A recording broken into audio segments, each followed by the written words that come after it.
அன்பான மகர ராசி நேர்களே, பேச்சுலேயும் சரி வேலையிலையும் உங்களை அடிச்சுக்கிற யாரே கிடையாது. அந்த அளவுக்கு நீங்கள் ரொம்ப திறமையாக பேசுவீங்க. எதிராளியை ஒரு வார்த்தை கூட பேச முடியாத அளவுக்கு உங்களுடைய பேச்சு வார்த்தைகள் அந்த அளவுக்கு. மூத்த சகோதரர்கள் மூலமாக கொஞ்சம் உங்களுக்கு மன கசப்பான விஷயங்கள் நடக்கும். நான் அதையும் தாண்டி வந்துடுவீங்க.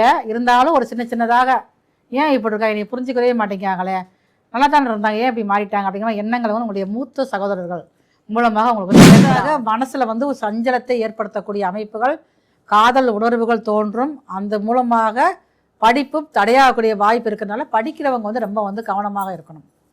உயர்கல்வி படிக்கிறவர்கள் நல்லா இருக்குது. இப்போ மகர ராசியில் பிறந்தவங்களுக்கு திருமண உறவுகள் நன்றாக இருக்கும். திருமணம் தடையானவங்க எல்லாமே திருமணம் முடிக்கக்கூடிய வாய்ப்புகள், அதாவது தேடி வரக்கூடிய வாய்ப்புகள் அதிகமாக இருக்குது. அதுவும் பாருங்கள், உங்களுக்கு மனசுக்கு பிடிச்ச மாதிரி. ஏன்னா 7ஆம் இடத்துல குரு பகவான், 7ஆம் இடத்துல இருக்கிற குரு பகவான் உங்கள் ராசியை பார்க்கறதுனால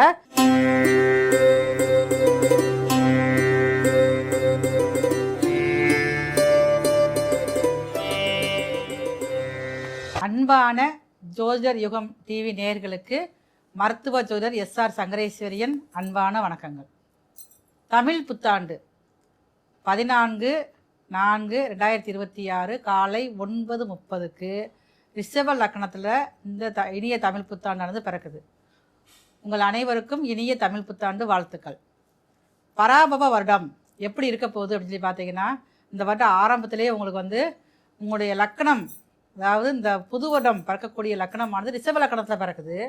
ரிஷப லக்னத்துக்கு 2ஆம் இடத்துல மிதுன வீட்டில் பாருங்களேன், தனகாரகரான குரு இருக்கார். தனகாரகர் மட்டும் அவர் இல்லை, காலபுருஷனுக்கு 9ஆம் அதிபதி பாக்கியாதிபதியான குரு பகவான் பிறக்கக்கூடிய லக்கணத்துக்கு 2ஆம் இடத்துல இருக்கிறதுனால இந்த இனிய தமிழ் புத்தாண்டானது நிறைய நல்ல மாற்றங்களில், உலகியல் ரீதியாக நல்ல மாற்றங்களை கொண்டு வருவதற்காக தயாராக இருக்கிறது. இந்த இனிய தமிழ் புத்தாண்டில் பொதுவாக நம்ம பார்க்குறப்ப பாருங்கள், உலக நாட்டுகளில் பாருங்கள் அதிகமான சண்டை சச்சரவுகள், அது போர் பற்றிய பயம் எல்லாத்துக்குமே இருக்குது. இப்போ பாருங்கள், ஆரம்பமே நமக்கு ஒரு பதற்றத்தை கொடுக்குற மாதிரி இருந்தாலும் இந்த லக்னம் பிறக்கக்கூடிய நாட்களில் தமிழ் புத்தாண்டு பிறக்கக்கூடிய நேரத்தில் பாருங்கள், உங்களுக்கு நிறைய அந்த நம்ம நாட்டுக்குள்ள எதிர்ப்புகள் ரொம்ப குறையும். இப்போ தங்கத்தை பொறுத்தளவுக்கும் பாருங்களேன், அதோடைய விலைகள் இன்னும் கொஞ்சம் அதிகரிக்கத்தான் செய்யும். இப்போ கொஞ்சம் குறையிற மாதிரி இருந்தாலும் அடுத்து இன்னும் கொஞ்சம் அதிகப்படுத்தக்கூடியதாக தான் இருக்குது. விவசாயிகளுக்கு நல்ல ஒரு நேரமாக இருக்கிறது. ஆனால் விவசாயிகள் எல்லாருமே கொஞ்சம் எந்த ஒரு விஷயம் நீங்கள் விவசாயம் செஞ்சாலும் அந்த காலத்துக்கு ஏற்ப நீங்கள் பயிரிட்டால் மட்டும்தான் உங்களுக்கு லாபத்தை அதிகமாக ஏற்படுத்த முடியும். ஒரு சில இடங்களில் நிறைய அவங்களுக்கு மழை அதிகமாக பெய்யும். ஒரு சில இடங்களில் பார்த்திங்கன்னா வறட்சியை அதிகரிக்கக்கூடிய வருடமாக இந்த இனிய தமிழ் புத்தாண்டு இருக்குது. சரி, இப்போ நம்ம இந்த தமிழ் புத்தாண்டு நம்ம என்ன செய்யலாம் அப்படின்னு பார்த்தீங்கன்னா, நம்மளுடைய தமிழர்களுடைய வழக்கம் என்ன அப்படின்னு பார்த்தீங்கன்னா, தமிழ் வருஷம் புத்தாண்டு பிறக்கிறப்பே முக்கணி, மா பலா வாழைன்னு சொல்லக்கூடிய முக்கணிகள், அடுத்து பாருங்கள் கண்ணாடி, அதாவது வாசனையான மலர்கள், எல்லா வகையான மலர்கள், அது மட்டுமே இல்லாமல் பணம் எல்லாம் வச்சு ஒரு தாம்பாளத்தில் வச்சு நம்ம காலையில் கண் விழிக்கிறப்பையே நம்ம அதை நம்ம பார்த்துட்டு விழிச்சு அப்படின்னம்னா நமக்கு இந்த ஒரு வருடமானது இனியதாக மாறக்கூடிய வாய்ப்புகள் அதிகமாக இருக்குது. அன்றைக்கு நம்ம என்ன சமையல் பண்ணலாம் அப்படின்னு சொல்லி பார்த்தீங்கன்னா, அதாவது பச்சடி, இந்த மாங்காய் பச்சடியில் அறுசுவையான உணர்வுகள் இருக்குது. அப்போ நமக்கு என்னதான் இந்த தமிழ் புத்தாண்டு ஆரம்பத்துலேருந்து நம்முடைய ஜாதக ரீதியாக நிறைய ஒரு துயரங்கள், கஷ்டப்படக்கூடிய அனுபவங்கள் இருந்தாலுமே பாருங்களேன், அந்த புத்தாண்டு பிறக்கக்கூடிய நாளில் நம்ம இந்த மாதிரியான நிகழ்வுகள் நம்ம செஞ்சிட்டோம்னா நமக்கு அதுவே பார்த்துக்கோங்க லாபமானதாக அதிர்ஷ்டமானதாக மாறுவதற்கு வாய்ப்புகள் அதிகமாக இருக்குது. இப்போ ஒவ்வொருத்தருக்கும் ஒவ்வொரு ராசிக்கும், மேச முதல் மீன வரை ஒவ்வொரு ராசிக்கும் தமிழ் புத்தாண்டு என்ன நல்ல விஷயங்கள் கொடுக்க போகுது, இதில் நீங்கள் கவனமாக இருக்கணும். வீடு கட்டலாமா, இல்லை வீடு வாங்கலாமா, இடம் வாங்கலாமா, இருக்கிற இடத்த விற்கலாமா, வேலை மாற்றம் வருமா அப்படிங்கிற சந்தேகங்களை தீர்க்கிறதுக்காக ஒவ்வொரு ராசிக்கான பலன்கள் வர இருக்கிறது. அன்பான மகர ராசி நேர்களே, பேச்சுலேயும் சரி வேலையிலையும் உங்களை அடிச்சுக்கிற யாரே கிடையாது. அந்த அளவுக்கு நீங்கள் ரொம்ப திறமையாக பேசுவீங்க. எதிராளியை ஒரு வார்த்தை கூட பேச முடியாத அளவுக்கு உங்களுடைய பேச்சு வார்த்தைகள் அந்த அளவுக்கு இருக்கும். ஆனால் இந்த வருடம் பாருங்கள், ஆரம்பத்திலே உங்களுக்கு நிறைய வேலை வாய்ப்புகள் வந்துக்கிட்டே இருக்கும், தொழில் வாய்ப்புகள் அதிகரிக்கும். நீங்கள் எங்கெல்லாம் நீங்கள் போய் வேலை பார்க்கணும்னு ஆசைப்பட்டுல அங்கேருந்து உங்களுக்கு வரவேற்பு இருந்துக்கிட்டே இருக்கும். ஆனால் அதில் நீங்கள் சரியானது எதுன்னு சொல்லி நீங்கள் தேர்வு செய்யக்கூட உங்களுக்கு பிரச்சனைகள் அதிகமாகிடும். தேர்வு செய்ய முடியாமலே நிறைய குழப்பத்தில் நீங்கள் சிக்கி தவிக்கக்கூடிய அமைப்புகள் இந்த வருடம் ஆரம்பத்திலே இருக்குது. 2ஆம் இடத்துல பாருங்கள் ராகு இருக்கார். அப்போ நீங்கள் பேசக்கூடிய ஒவ்வொரு வார்த்தைகளும் நீங்கள் வந்து ரொம்ப கவனமாக இருக்கணும். விபரீதமான யோகங்கள் அதிகமாக அந்த ஆண்டு இருந்தாலுமே வந்து லாபங்கள் அதிகரிக்கக்கூடிய ஆண்டு. பணவரவு இந்த வருஷம் ஆரம்பத்திலே பாருங்க அதிகரிக்கும். 2ஆம் இடத்துல ராகு இருக்கார். ஆரம்ப காலத்திலே 2ஆம் இடத்துல குருவியரை பார்க்குறாரு. அப்போ குருபகவான் பார்வை இருக்கிறப்ப வருமானங்கள் அதிகரிக்கக்கூடிய ஆண்டாக இருக்கும். ஆனால் அந்த வருமானத்தை நம்ம வந்து சேமிக்க முடியுமான்னு கேட்டால் அதையே நீங்கள் வந்து சுபவரியமாக நீங்கள் மாற்றிடுவீங்க. முக்கியமாக உங்களுக்கு இப்போ எண்ணங்கள் வந்து இடம் வாங்கணுங்கிற எண்ணங்கள் அதிகமாக இடம் சேர்க்கணும், நம்மளுடைய வருங்காலத்துக்காக இடம் சேர்க்கணும், வீடு வாங்கி வீடு கட்டணும் அப்படி எண்ணங்கள் வந்து அதிகமாக இருந்துக்கிட்டே இருக்கும். உங்களுக்கு வந்து ஏற்கனவே வீடு இருந்தாலும் இடம் இருந்தாலும் புதியதாக வீடு கட்டி வாடகைக்கு விடக்கூடிய யோகம் வந்து அதிகமாக இருக்குது. உங்களுக்கு வந்து 4ஆம் இடத்துல அந்த வருட ஆரம்பத்திலே பாருங்கள் உங்களுக்கு வந்து சுக்கிரன் இருக்கார். இப்போ வீட்டு மேலே அதிகமான நாட்டம் அதிகரிக்கும். கணவன் மனைவிக்குள்ளே வந்து ஒற்றுமை அதிகரிக்கும். வெளி வேலைகள் உங்களுக்கு அதிகமாக இருக்குது. வீட்டில் உங்களுக்கு இருக்கவே முடியாது. என்னைக்கிறா வீட்டிலேருந்து நம்ம சந்தோஷமாக குடும்பத்தோடு தேர சொல்லி நினச்சிட்டே இருப்பீங்க. அதற்குண்டான நேரங்கள் வந்து குறைவாக இருக்கும். உங்களுடைய குழந்தைகளோட உடல்நலத்தில் ரொம்ப வந்து கவனம் நீங்கள் வேணும். சின்னதாக பிரச்சனைகள் டெய்லி ஏதாவது வந்துக்கிட்டே இருந்து அதை பற்றிய கவலைகள் உங்களுக்கு அதிகமாக இருக்கும். உங்களுடைய மூத்த சகோதரர்கள் மூலமாக கொஞ்சம் உங்களுக்கு மனக்கசப்பான விஷயங்கள் நடக்கும். நான் அதையும் தாண்டி வந்துடுவீங்க.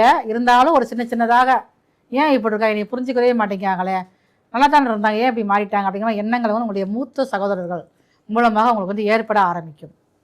ரியல் எஸ்டேட் வேலை பார்க்குறவங்க நல்ல அமைப்பாக இருக்குது. லாபங்கள் அதிகரிக்கக்கூடிய ஆண்டாகத்தான் இந்த வருடம் முழுவதுமே இருக்குது. ஆனால் பாருங்கள், விவசாயம் பார்க்குறவங்க ரொம்ப கொஞ்சம் கவனமாக இருக்கணும். ஏன்னா அவங்க ராசிக்கு 7ஆம் இடத்துல வந்து 12ஆம் இடத்துக்கார போய் உட்கார்றாரு வைகாசி மாதத்துக்கு அப்புறம். இப்போ விவசாயம் நீங்கள் பார்க்க நினச்சிங்க அப்படின்னா அதை கொஞ்சம் ஆலோசனை பண்ணி செய்கிறது நல்லது.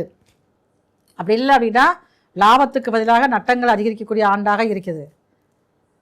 மகர ராசியை சேர்ந்த பள்ளியில் படிக்கும் மாணவர்கள் 20 வயசுக்கு உட்பட்டவங்க இல்லைன்னா காலேஜில் படிக்கிறவங்க வந்து இந்த வருடம் முழுவதுமே நீங்கள் ரொம்ப கவனமாக இருக்கணும். இப்படி நண்பர்கள்ட்ட பேச்சுவார்த்தை வச்சுக்கிறப்ப அது வந்து தேவையில்லாத விஷயத்தை வந்து அதிகப்படுத்தி ஒரு சண்டை சச்சரவுக்குள்ளே போகக்கூடிய காலமாக இருக்கிறதுனால இந்த வருடத்தில் முழுவதுமே வந்து பள்ளியில் படிக்கிற ரொம்ப வந்து கவனமாக இருந்துக்கங்க. அதே மாதிரி உங்களுக்கு வந்து சின்னதாக மனசில் வந்து ஒரு சஞ்சலத்தை ஏற்படுத்தக்கூடிய அமைப்புகள், காதல் உணர்வுகள் தோன்றும். அந்த மூலமாக படிப்பும் தடையாகக்கூடிய வாய்ப்பு இருக்கிறதுனால படிக்கிறவங்க வந்து ரொம்ப வந்து கவனமாக இருக்கணும். உயர்கல்வி படிக்கிறவங்களுக்கு நல்லா இருக்குது. ஏன்னா குரு பகவான் நல்லா ஸ்தானத்தில் இருக்கார். உங்களுக்கு வந்து 7ல் உட்காந்து உங்கள் ராசிக்கு 3ஆம் இடத்தையும் பார்க்குறாரு. அப்போ நான் வந்து ஆராய்ச்சி சம்மந்தமாக படிக்கணும், வெளிநாடு படிக்கணும், அதுக்கெல்லாம் சரியாக தான் இருக்கும் உங்களுக்கு. அதனால் நீங்கள் படிக்கிற முயற்சியை நீங்கள் வந்து எடுத்துக்கலாம். கடலை கடந்து போகக்கூடிய வாய்ப்புகள் அதிகமாக, ஒரு முறைக்கு பல முறை நீங்கள் வந்து போவீங்க. அந்த வாய்ப்புகள் அதிகமாக இருக்குது. உங்களுக்கு வந்து சில பொறுப்புகள் நீங்கள் இருக்கிற இடத்துலையும் பாருங்கள், ஒரு சமுதாயம் சார்ந்த பொறுப்புகள், ஆன்மீக சங்கங்கள் வந்து உங்களை இந்த பொறுப்புகள் உங்களை தேடி வரக்கூடிய வாய்ப்பு அதிகமாக இருக்குது. ஏன்னா 4ஆம் இடத்துல இந்த வருட ஆரம்பத்திலேயே பாருங்களேன் சுக்கிரன் இருக்கார். அப்போ இந்த மாதிரியான ரசனையான ஒரு சில விஷயங்கள் இருக்கிறதுனால பொறுப்புகள் உங்களை தேடி வரும். அது அரசியல் இருக்கிறவங்களுக்கு நல்ல ஒரு அமைப்பாக இருக்குது. ஆனால் அந்த மகராசியை சேர்ந்த பெண்கள் அரசியல் இருந்தீங்க அப்படின்னா உங்களை பற்றிய வதந்திகள் வருவதற்கு இந்த ஆண்டு முழுவதுமே காரணமாக இருக்குது. அப்போ அதற்கேற்ற மாதிரி உங்களுடைய செயல்பாடுகளை நீங்கள் வந்து கவனமாக கொண்டு போகணும். மேலதிகாரிகள் நெருக்கத்துக்கு நீங்கள் வந்து ரொம்ப வந்து ஆளாவீங்க. அப்போ இது வரைக்கும் உங்கள் திறமை வந்து தெரியாமல் இருக்கும். அப்போ இந்த வருடம் ஆரம்பத்திலே பாருங்கள், நீங்கள் செய்கிற விஷயங்கள் தியாக மனப்பான்மை நீங்கள் செய்கிற ஒவ்வொரு விஷயமே அவங்களுக்கு தெரிய வரும். இதனால் அவங்களுக்கு அவங்க மூலமாக பாராட்டும் பதவியும் கிடைக்கிறதுக்கு வாய்ப்பு வந்து அதிகமாக இருக்குது. மகர ராசியில் பிறந்த பெண்களுக்கு புதியதாக ஆடை ஆபரண சேர்க்கை இருக்குது. உங்கள் பேர்லேயே பாருங்கள், இது வரைக்கும் இடமே இல்லாமல் இருக்கும், இல்லை வீடே இல்லாமல் சொத்தே இல்லாமல் இருக்கும். அந்த ஆண்டு பிறந்து ஒரு வைகாசி மாதத்துக்கு அப்புறம் பாருங்கள், உங்கள் பேரில் வந்து இடம், சொத்துக்கள், அசையா சொத்துக்கள் வாங்கக்கூடிய யோகம் வந்து அதிகமாக இருக்குது. இப்போ மகர ராசியில் பிறந்தவங்களுக்கு வந்து திருமண உறவுகள் நன்றாக இருக்கும். திருமணம் வந்து தடையானவங்க எல்லாமே வந்து திருமணம் வந்து முடிக்கக்கூடிய வாய்ப்புகள், அதாவது தேடி வரக்கூடிய வாய்ப்புகள் அதிகமாக இருக்குது. அதுவும் பாருங்கள் உங்களுக்கு மனசுக்கு பிடிச்ச மாதிரி. ஏன்னா 7ஆம் இடத்துல குருபகவான், 7ஆம் இடத்துல இருக்கிற குருபகவான் உங்கள் ராசியை பார்க்குறதுனால தடைபெற்ற திருமணம், நான் வந்து 8 வருஷமாக லவ் பண்ணிகிட்டே இருக்கேன், திருமணம் எப்போ முடியும், திருமணம் வந்து முடித்தா நான் அவங்கள தான் முடிப்பேன்னு ஒரு பிடிவாதோடு இருப்பீங்க பார்த்தீங்களா, அது எல்லாமே வந்து உங்கள் காதல் வந்து திருமணத்தில் முடியக்கூடிய வாய்ப்புகள் இந்த ஆண்டு தொடக்கத்திலேருந்து கடைசி வரைக்குமே இருக்குது. சில பேருக்கு பாருங்கள் வீட்டில் வந்து திருமணம் சம்மதிக்கவே மாட்டாங்க. ஆனால் அவங்களும் பாருங்கள் திருமணம் வந்து காவல் நிலையத்தில் போய் முடிக்கக்கூடிய வாய்ப்புகள் அதிகமாக இருக்குது. அப்படிங்கிறப்ப நீங்கள் கொஞ்சம் கவனமாக முடிவுகள் எடுக்க வேண்டும். இந்த வருடம் முழுவதுமே நீங்கள் உங்களால் முடிந்த அளவுக்கு கும்பகோணம் அருகில் இருக்கக்கூடிய சீர்காழி சட்டநாதர் காலபைரவர் அங்கே இருக்கார். அவருக்கு வெள்ளிக்கிழமை பூஜை பண்ணுவாங்க, அஷ்டமி அன்னைக்கு பூஜை பண்ணுவாங்க. ஒரு தடவையாவது அந்த பூஜையில் நீங்கள் போய் அதுக்கு முன்னாடி பணம் கட்டி நீங்கள் அதை போய் சேர்ந்து கலந்துட்டு வாங்க. இந்த வருடம் முழுவதுமே எந்த ஒரு தடங்களும் இல்லாமல் கடக்கக்கூடிய ஆண்டாக உங்களுக்கு இருக்கும். இது வரைக்கும் நாம் பார்த்துக்கிட்டு எல்லாமே பாருங்களேன், 12 ராசிக்குமான இனிய தமிழ் புத்தாண்டின் பொது பலன்கள் மட்டும்தான். இதே இது பாருங்க, உங்களுடைய சுய சாதகப்படி உங்களுக்கு என்ன திசை நடக்கு, உங்களுக்கு என்ன மாதிரி நன்மைகள் நடக்க இருக்குது அப்படிங்கிற விஷயங்களை நீங்கள் தெரிஞ்சுக்கணும். அப்படின்னா கீழே உள்ள நம்பருக்கு நீங்கள் எனக்கு ஃபோன் பண்ணி நீங்கள் அப்பாயின்மெண்ட் வாங்கிட்டு நீங்கள் இந்த ஜாதகம் பார்க்கணுன்னா விருப்பப்பட்டீங்கன்னா தொடர்பு கொள்ளுங்கள். உங்களுக்குரிய அத்தனை விஷயங்களும் செஞ்சு தரப்படும். நல்ல ஒரு தீர்வானது உங்களுடைய ஜாதக ரீதியாக உங்களுக்கு ஏற்படக்கூடிய சந்தேகங்களுக்கு தீர்த்து வைக்கப்படும்.